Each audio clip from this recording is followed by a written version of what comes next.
Most people believe that nations remain poor because of corruption, lack of resources, or internal instability, but what if the real forces keeping countries trapped in poverty operate far outside their borders, hidden within global systems that quietly shape their destinies? And what if these mechanisms, created with the promise of prosperity, evolved into invisible constraints that even well-intentioned leaders struggle to escape? To uncover this mystery, we must trace the story of how international rules, financial structures, and historical decisions forged a cycle that repeats itself across continents. The roots of this cycle stretch back to the post-World War Segundo era, when the global economy needed reconstruction and stability. Nations gathered to create institutions that would ensure cooperation, prevent financial collapse, and encourage development. On the surface, the plan appeared noble and urgently necessary. Yet beneath these diplomatic agreements lay frameworks that would shape the economic trajectory of the developing world in ways few understood at the time. As the International Monetary Fund and the World Bank were created, they carried with them not only financial authority, but ideological influence. Their loans came with conditioned rules about how nations should manage their budgets, currencies, and trade. At first, these guidelines seemed like helpful guardrails for fragile economies, but they also began establishing patterns.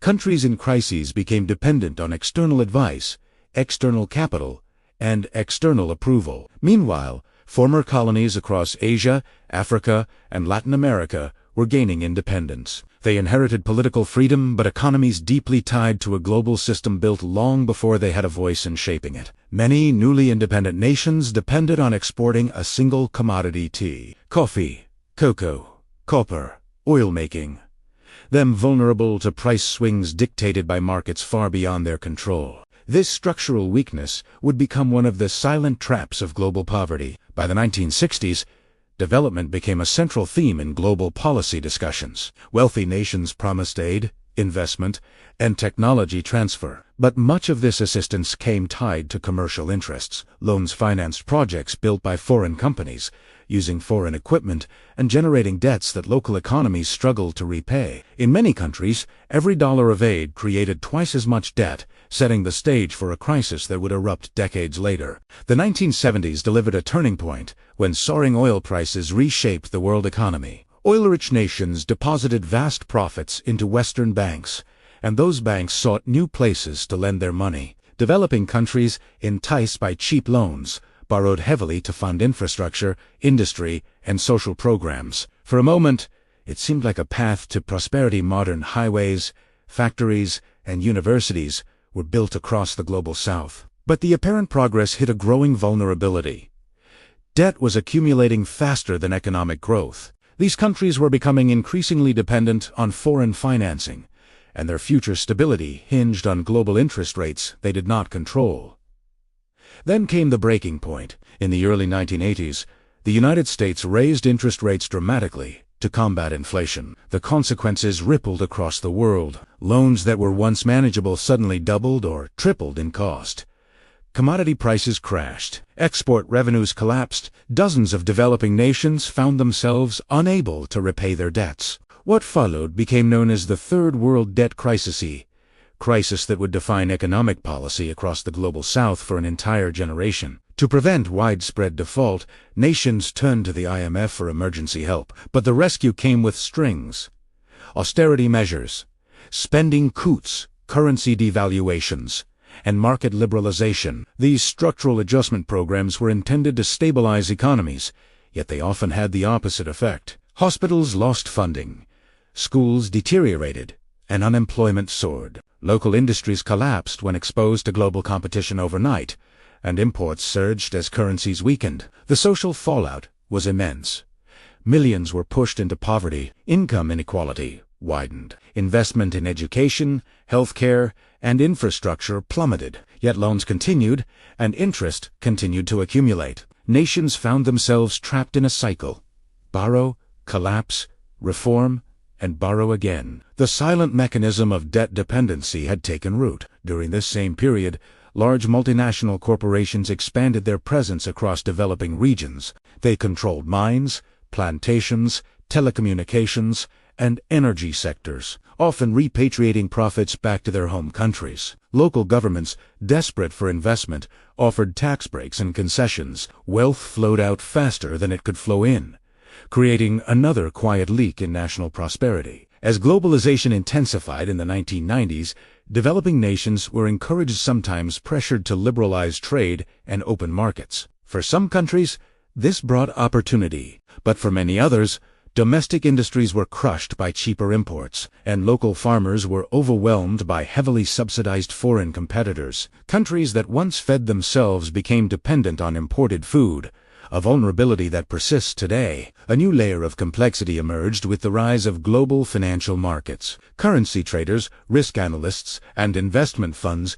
gained the power to influence national economies with a single rating downgrade or capital withdrawal. A rumor in London or a policy shift in Washington could cause a financial crisis in Lagos or Buenos Aires within hours. Countries attempting reforms found themselves judged by markets that prioritized returns over long-term stability. The Asian financial crisis of 1997 exposed just how fragile this interconnected system had become. Nations with strong growth and impressive development suddenly collapsed when foreign capital fled. The contagion spread rapidly, proving that even successful economies were vulnerable to mechanisms beyond their control. In the aftermath, many countries tightened regulations, but others became even more dependent on external financing. By the early 2000s, a new pattern had emerged.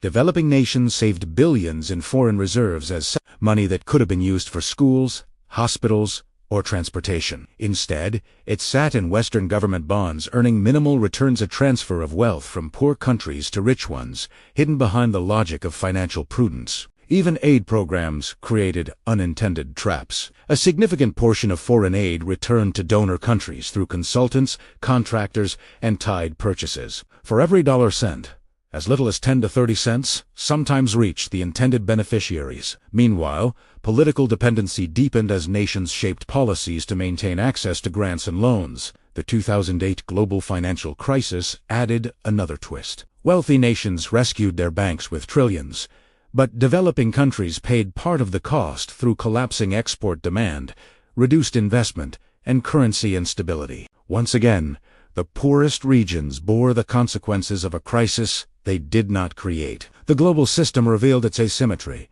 Risks were global, but safety nets were national and unequally distributed. In the 2010s, new lenders emerged, including China, offering loans for infrastructure projects across Africa, Asia, and Latin America. While these investments brought roads, ports, and railways, they also created new dependencies. Some countries found themselves owing more than they could repay, returning to the familiar cycle of renegotiation, austerity, and geopolitical leverage. The COVID-19 pandemic intensified these tensions. Developing nations lacked access to vaccines, stimulus resources, and emergency credit on the scale of wealthier countries. Lockdowns devastated informal economies, which form as much as 60% of employment in some regions. While advanced economies recovered quickly through massive borrowing, poorer nations were left with deeper debts, reduced revenues, and slower growth. Today, more than 50 developing countries are either in debt distress or at high risk of it. Some spend more money on interest payments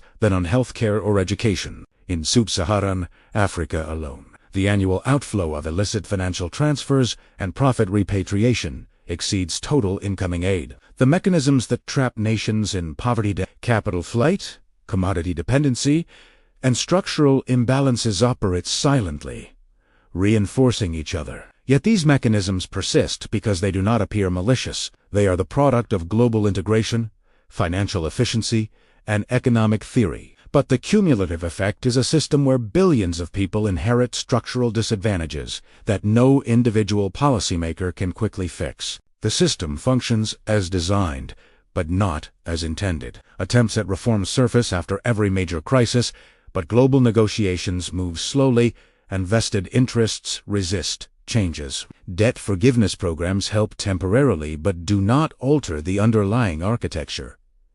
Trade reforms stall. Tax justice initiatives are and so the cycle continues, reshaping itself through new technologies, new lenders, and new geopolitical dynamics. Despite all this, Progress is not impossible. Many developing nations have achieved rapid growth through strategic planning, investment in human capital, and cautious engagement with global markets. Yet even success stories must navigate the same constraints that have limited others. The system rewards short-term compliance over long-term autonomy, leaving little room for experimentation. As automation and artificial intelligence reshape the global workforce, developing nations face new risks. Countries that relied on cheap labor may find their competitive advantage evaporating. If global rules do not evolve, inequality between nations could widen further, locking billions into lower-value roles in the world economy. The first key takeaway is that poverty is not simply a national failure. It is often the outcome of global structures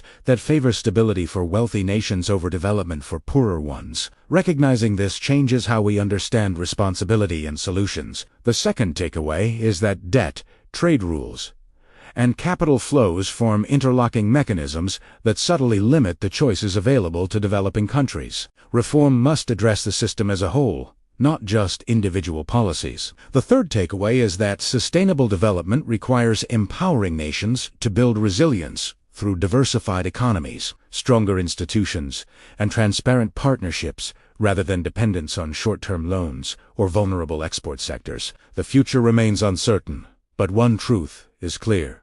If the silent mechanisms trapping nations in poverty remain unchallenged, global inequality will grow deeper and more entrenched. Understanding how these systems operate is the first step toward imagining a world where prosperity is not determined by where a nation begins, but by where its people can choose to go. If you want to keep uncovering the structures that shape our economic realities and the unseen forces that influence the fate of nations, stay curious, keep learning, and continue exploring the deeper truths behind the global economy.